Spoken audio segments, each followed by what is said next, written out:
remote village, life moved at a gentle, almost timeless pace. The village was small, with houses spread out in a simple, rustic layout.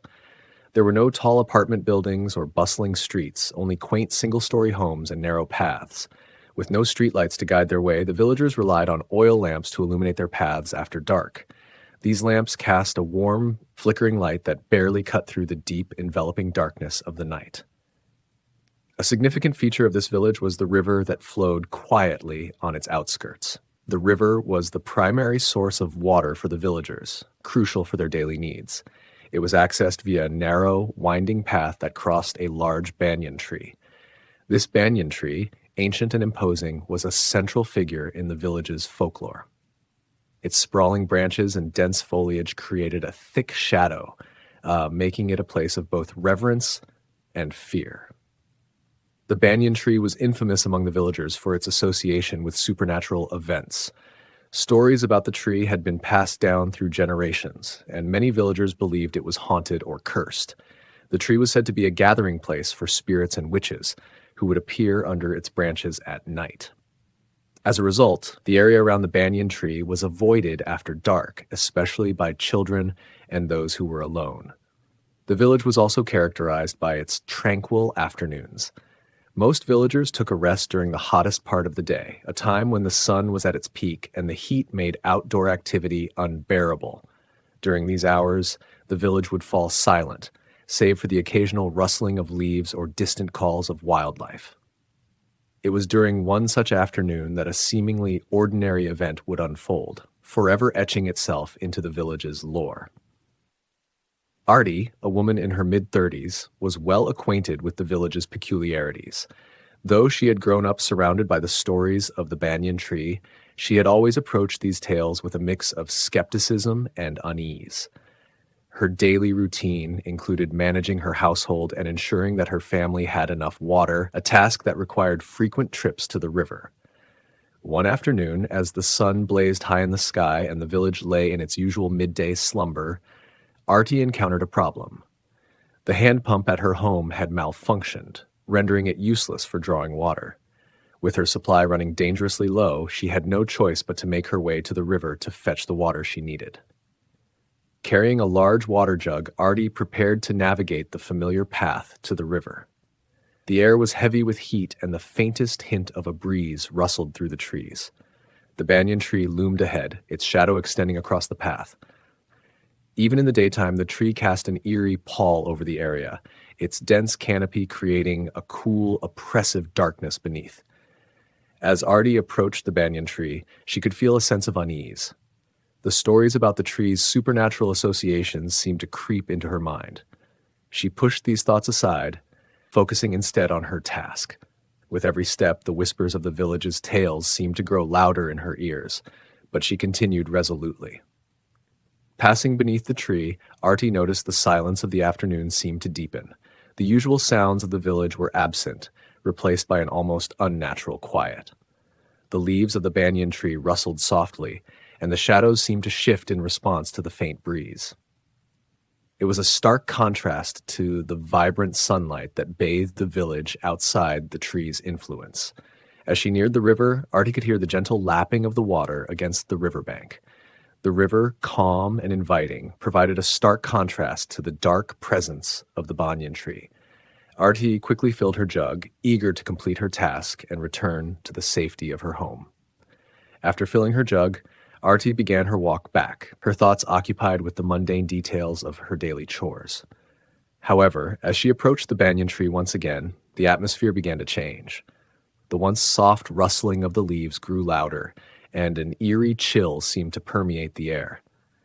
Despite the warm weather, Artie felt a sudden drop in temperature as she passed beneath the banyan tree.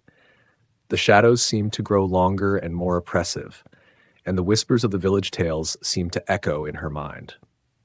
She tried to quicken her pace, hoping to escape the ominous feeling that had settled over her.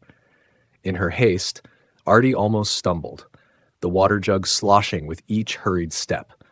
The whispering grew more insistent, and she could almost make out faint, disjointed voices carried on the wind. The sense of unease deepened, and Artie felt as if she was being watched. As she crossed the banyan tree's shadow, The oppressive darkness seemed to close in around her, amplifying her growing sense of dread. The tranquil afternoon had taken on an unsettling quality, and Artie felt a cold sweat forming on her brow. She knew the stories, but she had never truly believed them. Now, however, she could not shake the feeling that something was wrong. With the river now behind her, Artie focused on getting home as quickly as possible. The village was still silent, and the eerie atmosphere of the banyan tree seemed to linger in her mind.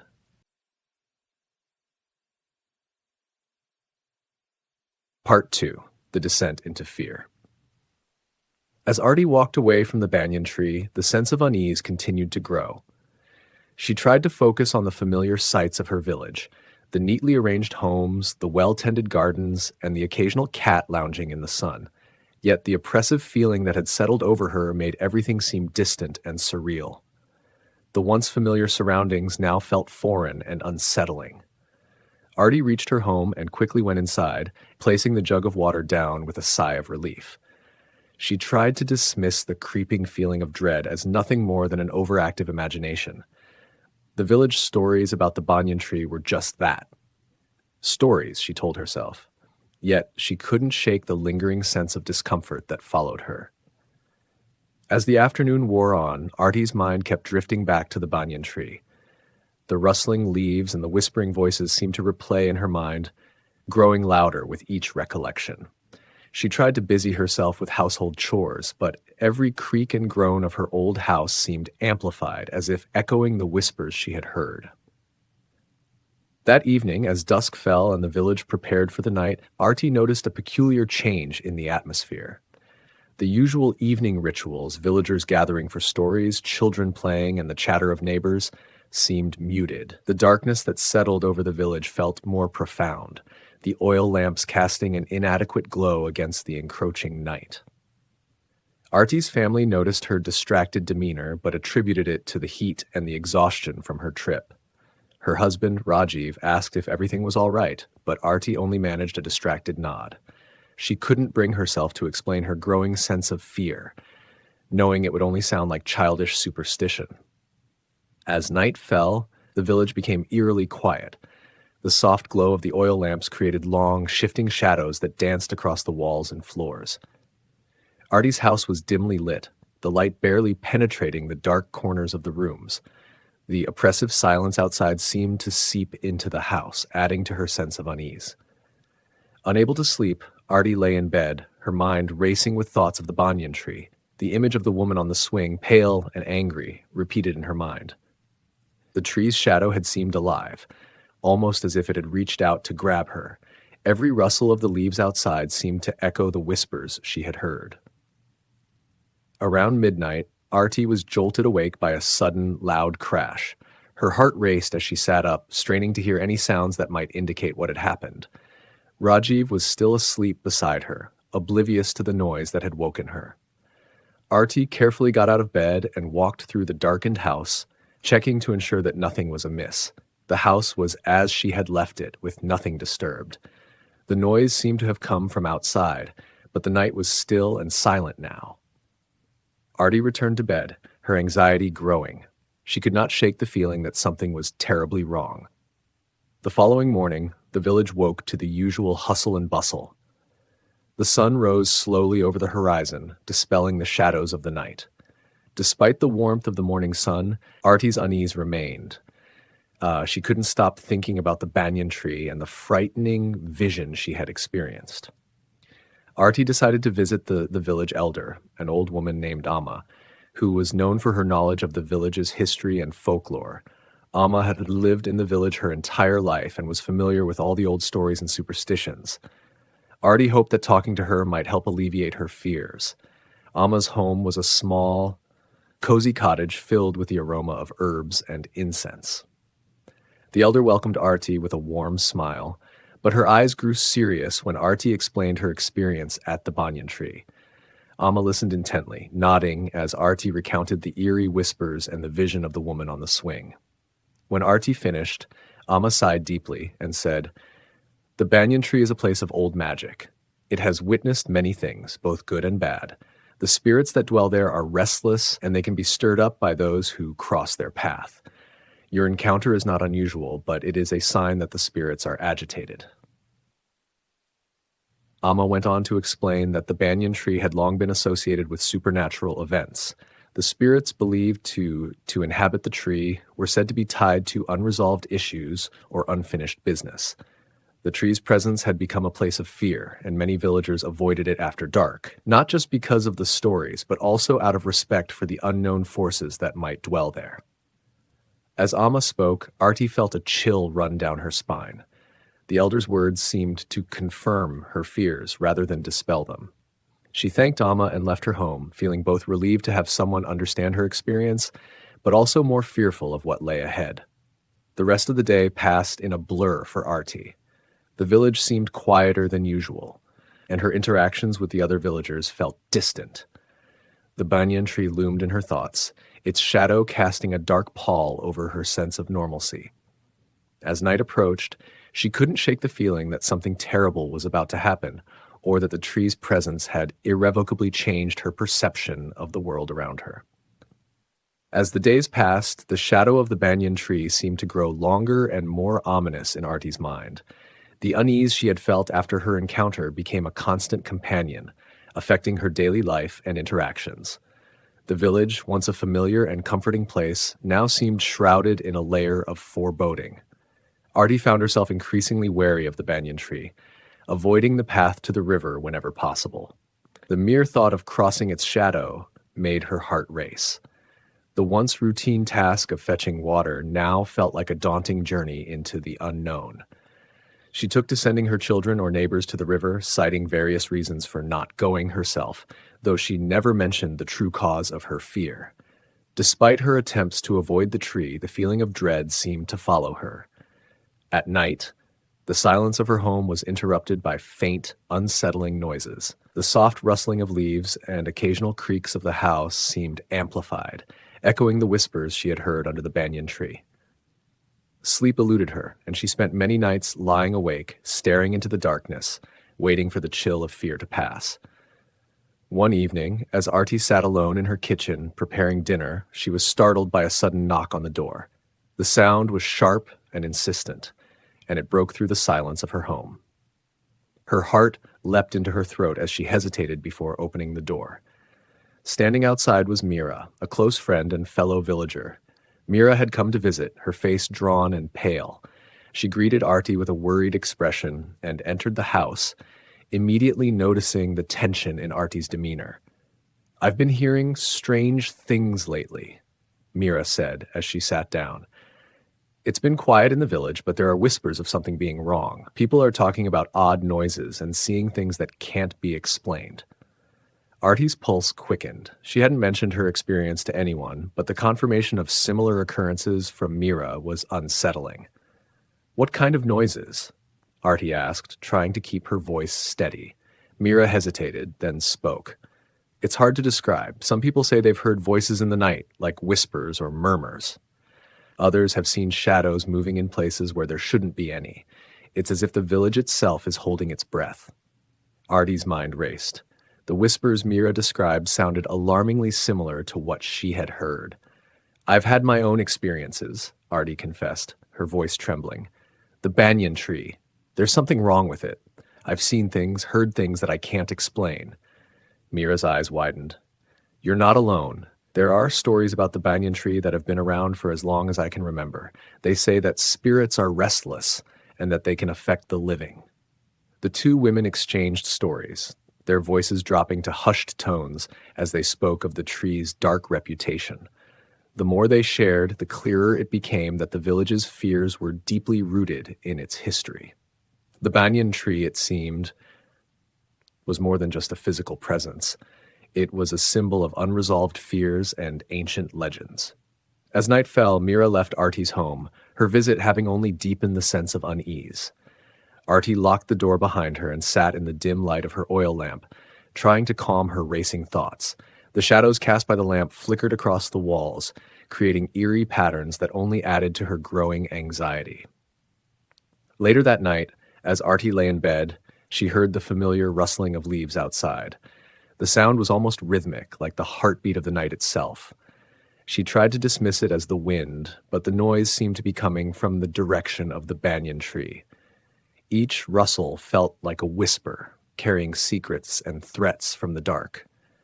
Unable to sleep, Artie got up and peered out the window. The village was shrouded in darkness, the oil lamps dimly illuminating the paths. The banyan tree stood in the distance, its shadow stretching ominously across the landscape. Artie's gaze was drawn to it, and she couldn't shake the feeling that the tree was somehow aware of her fear, that it was watching her with a silent, malevolent presence. The night dragged on, and Artie's anxiety only grew. She lay awake, her mind racing with thoughts of the banyan tree and the unsettling experiences of the past few days. The whispers, the shadows, and the stories from the village seemed to converge into a single terrifying reality. As dawn approached, Artie finally managed to drift into a fitful sleep, only to be awakened by the first light of morning. The village stirred to life, but the sense of dread remained. Artie's interactions with the other villagers were strained, her nerves on edge. The banyan tree loomed in her thoughts, a dark specter that cast a shadow over her daily life. The sense of fear and unease that had begun with Artie's encounter with the banyan tree was only growing stronger.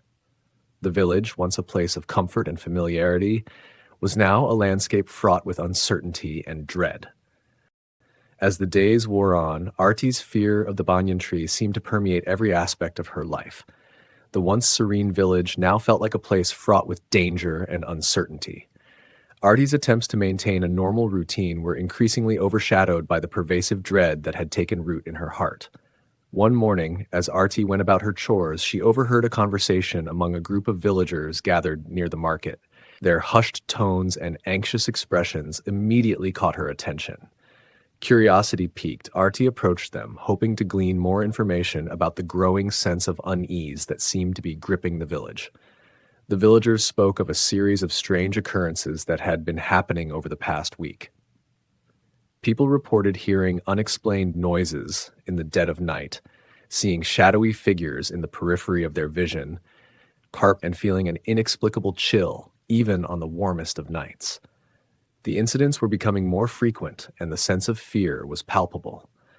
One of the villagers, an elderly woman named Sushila, shared a particularly troubling story. "I heard from a friend in the next village," she said, her voice trembling, "that there's a curse associated with the banyan tree. They say it was planted long ago by someone who was wronged and is now bound to the tree. The spirits connected to it are restless and vengeful." Artie's heart sank as she listened. The idea of a curse linked to the banyan tree confirmed her worst fears. It wasn't just superstition or a figment of her imagination. There was something tangible and malevolent about the tree. As the sun set and the village prepared for another night, the atmosphere grew increasingly tense. The once comforting light of the oil lamps now seemed insufficient against the encroaching darkness. Artie's anxiety only heightened as she prepared for bed, her mind replaying the disturbing stories and whispers she had heard.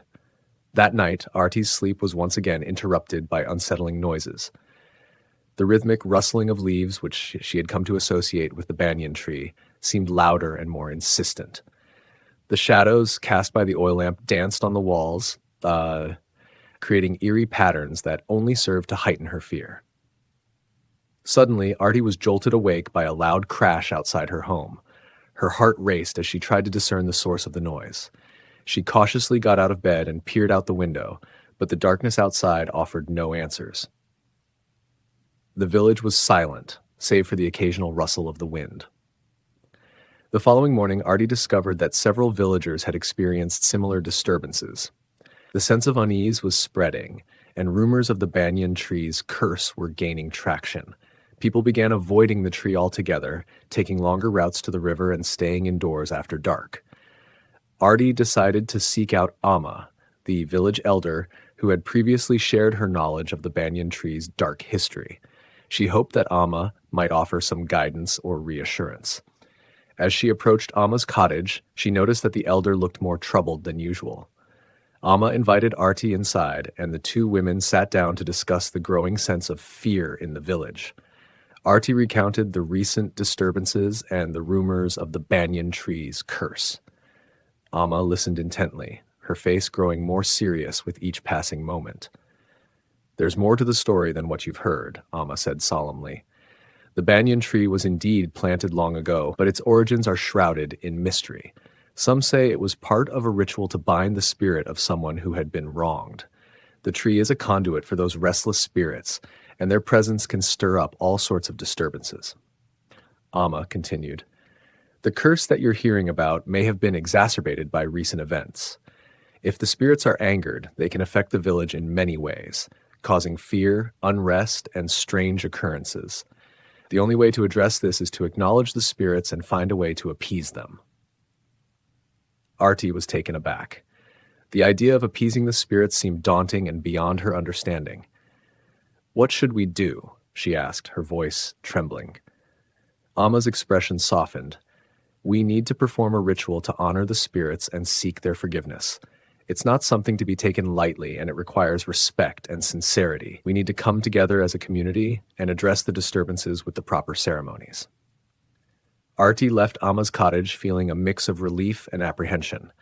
The idea of performing a ritual to appease the spirits offered a glimmer of hope, but the thought of facing the banyan tree and its curse was still terrifying. That evening, as the village gathered to discuss the elders' advice, Artie felt a sense of solidarity among the villagers. Everyone was eager to find a solution to the growing fear, and the idea of a collective ritual provided a semblance of control over the situation. The preparations for the ritual began, and Artie found herself deeply involved in organizing the event. She worked alongside her fellow villagers, gathering the necessary items and preparing for the ceremony. Despite the ongoing fear, there was a sense of determination to address the curse and restore peace to their lives. As the night of the ritual approached, the village was abuzz with activity. The sense of community and shared purpose helped to alleviate some of the anxiety, but the shadow of the banyan tree continued to loom large in everyone's minds. The night of the ritual arrived, casting a solemn atmosphere over the village. The air was thick with anticipation and unease as villagers gathered near the banyan tree, each one bearing a mix of hope and trepidation. Artie, along with other key members of the community, had spent days preparing for this moment, but now that it was here, the reality of facing the banyan tree and its curse was almost overwhelming. Artie, dressed in traditional attire for the ceremony, joined the other villagers who were also dressed in their finest clothes, carrying offerings and items for the ritual. The village elder Amma led the group, her face a mask of calm determination despite the palpable tension. The banyan tree loomed ahead, its gnarled branches stretching out like dark, twisted fingers against the twilight sky. Candles and oil lamps were carefully placed around the base of the tree, casting a warm, flickering light that seemed to struggle against the encroaching darkness. The villagers formed a circle around the tree, their faces illuminated by the soft glow of the flames. The rhythmic chants of the ritual began, accompanied by the soft sound of drums and cymbals. Artie stood among the crowd, her heart pounding as she watched Amma begin the incantations. The elder's voice was steady and commanding as she spoke ancient prayers, calling upon the spirits to acknowledge their presence and seek forgiveness for any transgressions. Each word was spoken with reverence, the ritual designed to honor the spirits and appease them.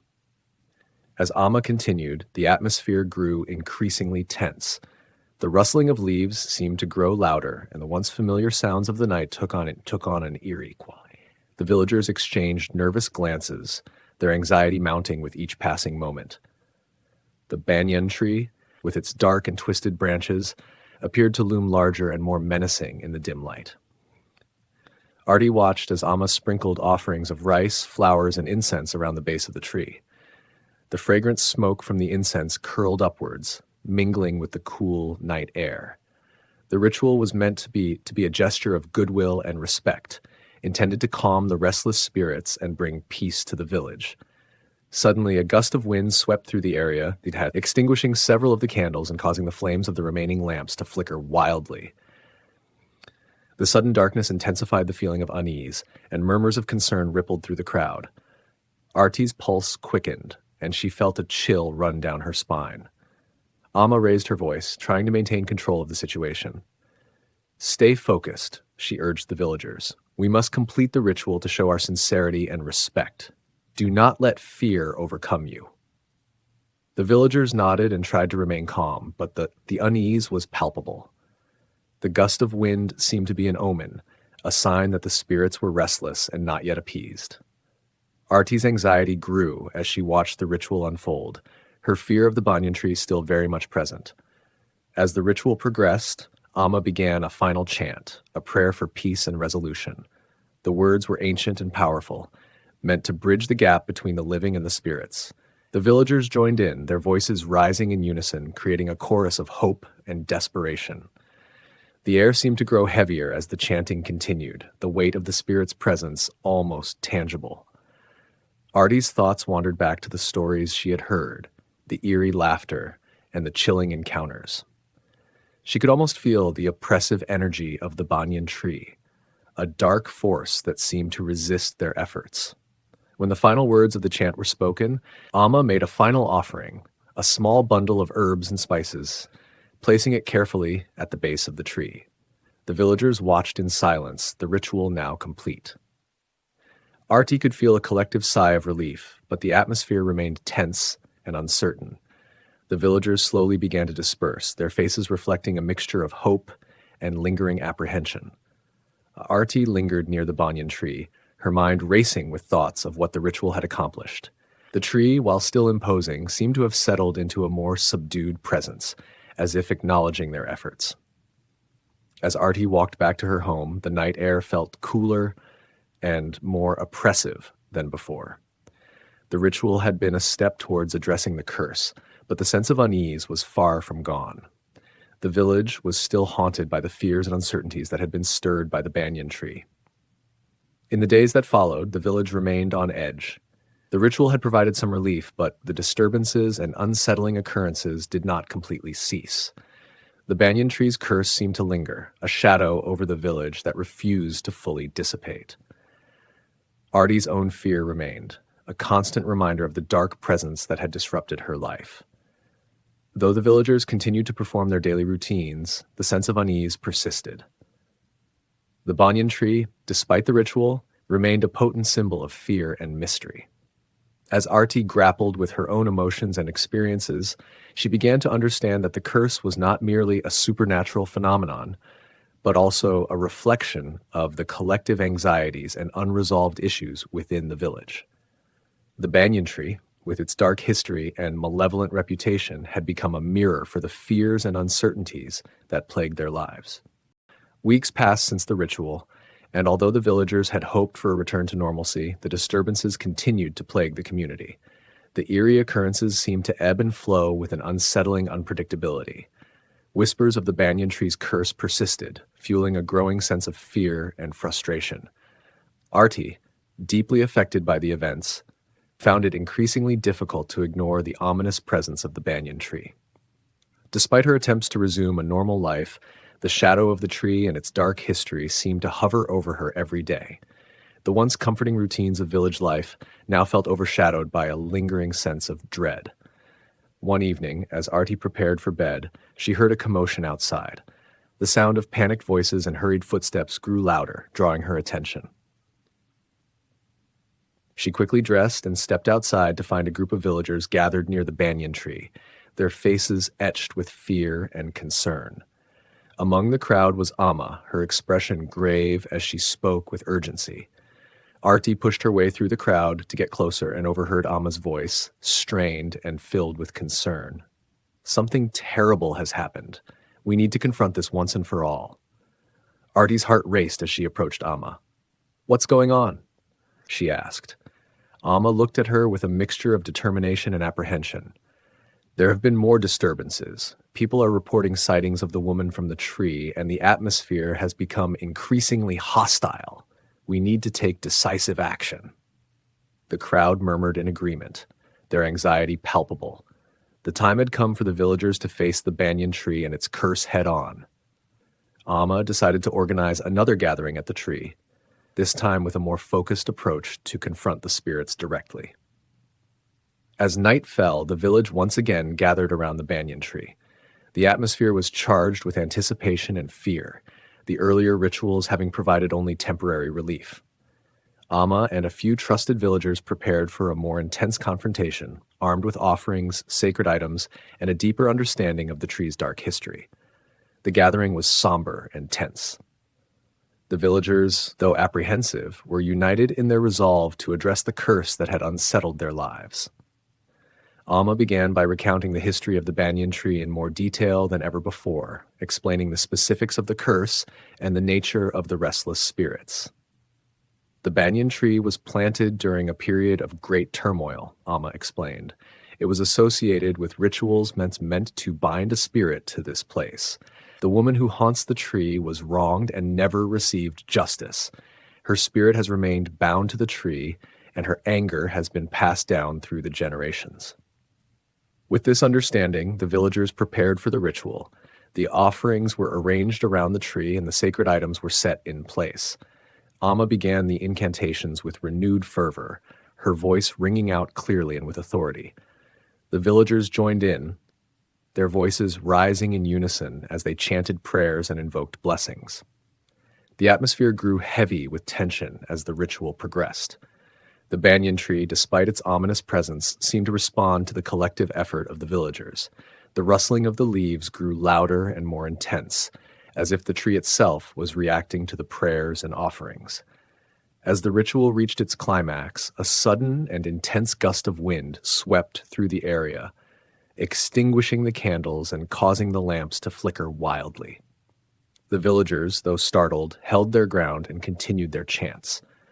Artie felt a chilling sensation as the wind seemed to swirl around her, carrying with it an eerie whisper that seemed to echo from the tree itself.